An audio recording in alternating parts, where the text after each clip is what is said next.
How specifically have you noticed the impact on your children, especially the first time you took them with you on the mission trip to Mexico? Were there noticeable changes in your family life? Well, I mean, probably the biggest is when you're on the mission field, you are fully reliant on God because you have no control over what you're doing. If you were to ask me in my daily life what I'm doing anywhere and anyhow, I know what I'm doing on a Tuesday. I know what I'm doing on a Wednesday. But when you're on the mission field, it takes that away.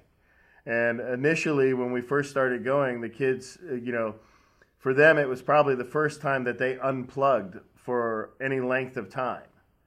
So that was a new experience for them. Also, seeing, not so much seeing the kids and seeing the poverty of the homes themselves, because through support of U.S. people and through the support of the U.S. branch of the orphanage, the homes are very well and they're taken care of very well. But hearing the stories of the kids, how they were abused, how they were abandoned, how they were, most of them aren't really orphaned by death. They're more orphaned by choice. The parents just give them up and they just abandon them. So, it's a when they get to see how much, they have a new appreciation for their parents, for one thing, because they realize, hey, mom and dad aren't really that bad. They're not walking away and leaving me at 3 years old on a doorstep somewhere. I can imagine that the children at the orphanage have really touched your lives and your marriage as well. Are there any stories you can share in particular that really impacted you when you saw their suffering, their pain, and their brokenness, especially the children who now live at Niños de Mexico? I would probably say there's two different ones. I think it was the first year we went. There was a little girl that had just arrived at one of the homes. She'd been there for about 3 or 4 months, I think. And the house mom was talking to me and another lady, and I was asking, why is she always walking around with a cup full of food, just eating and eating and eating? And they were like, well, she came from, being abandoned from her mom, and she never knew when she was going to get to eat, where her next meal was going to come from.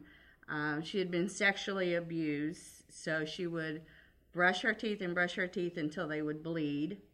So that was a very hard struggle for me when I heard about that.